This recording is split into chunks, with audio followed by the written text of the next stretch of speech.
এই থামেন। আর তুই তোমার না করছি, তুমি আমার সামনে করে বিয়ে করবা না? আর আপনার সাহস হয় কেমনি আপনার মায়ের আরেক জায়গায় বিয়ে দিতেছেন? আরে ছামড়া, বলো না মায়ের কথা বলো, মাস্তানি করা জায়গা নেই, যাও বাইরো বাইরো। এই একদম চুপ থাকবেন। আপনি জানেন না আমি আপনার মায়ের ভালোবাসি, হ্যাঁ? তারপর আপনি আরেক বেটার লাগে আপনার মায়ের বিয়ে দিতেছেন কেন? হাই সারা, আমার মেয়ের আমি কই বিয়া দিব? তোরা কই দিব? আমার কই দিব? অবশ্যই কইতেও, আমি আপনার মায়ের পছন্দ করি না। এই দিদি চলো। চল মানে তুই যাবে না? তাহলে যাইবো না, এনেই থাকবো, এনেই বিয়ে করবো। ওই পিন্টু, ওই যে মিষ্টি আনছে মিষ্টিটা বাইর করে দিয়ে দেখ করে। ও হ্যাঁ, মিষ্টি মিষ্টি কথা ভুলে গেছিলাম আমি। মিষ্টি খাওয়াই একদম এনে যাবে। আমি আগে খাই। হ্যাঁ যাও। এই কোন কোম্পানির মিষ্টি আনছো? আস্তাগফিরুল্লাহ, নাউযুবিল্লাহ, আমাগো আমাগো।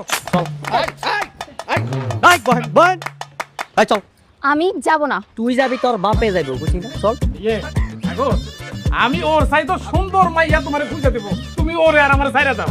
এই এই ঘটক রুডা,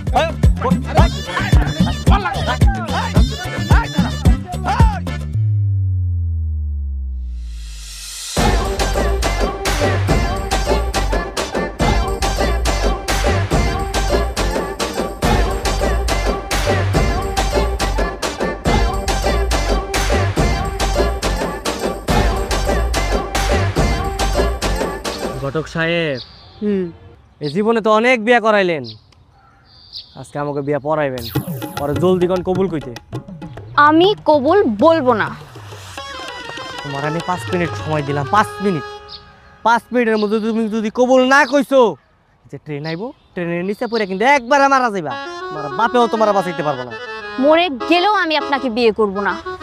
ঘটক সাহেব, 10,001 টাকা দিনমোহর ধার্য করিয়া রমিজ মিয়ার ছেলে সাগর মিয়ার সাথে আপনার বিবাহ হইতে যাইতেছে। আপনি যদি এই বিবাহতে রাজি থাকেন তাহলে পয়লা ফেলেন, আলহামদুলিল্লাহ কবুল। বললাম তো আমি কবুল বলবো না। ঘটক সাহেব, ওই যদি আজকে কবুল না কইছে, ওর লগে কিন্তু আপনার জীবনটা যাবে। আমাবনি দোহাই লাগে, আপনি কবুলটা বলে ফেলেন। আপনি আগে ওনারে আমার হাতের বাঁধন খুলে দিতে বলেন। আপনি তো আমার বাবাকে চিনেন, উনি যদি ওনার ভালো চায় তাহলে উনি যেন আমাকে ছেড়ে দেয়। হায় রে, 3 বার কবুল কইব, এতক্ষণে 10 বার কম যাইতো। ঘটক সাহেব ওনারা কিছু কইবেন আপনি? আমাবনি, আপনার জীবনটা তো যাইবো লাগে, আমার জীবনটা আপনি শেষ করে দিতেছেন। আল্লাহর দোহাই লাগে, আপনি কবুলটা বলেন। না।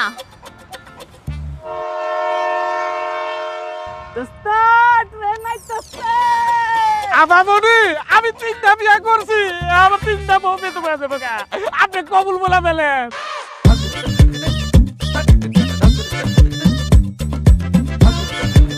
ঠিক আছে, কবুল। আলহামদুলিল্লাহ কবুল।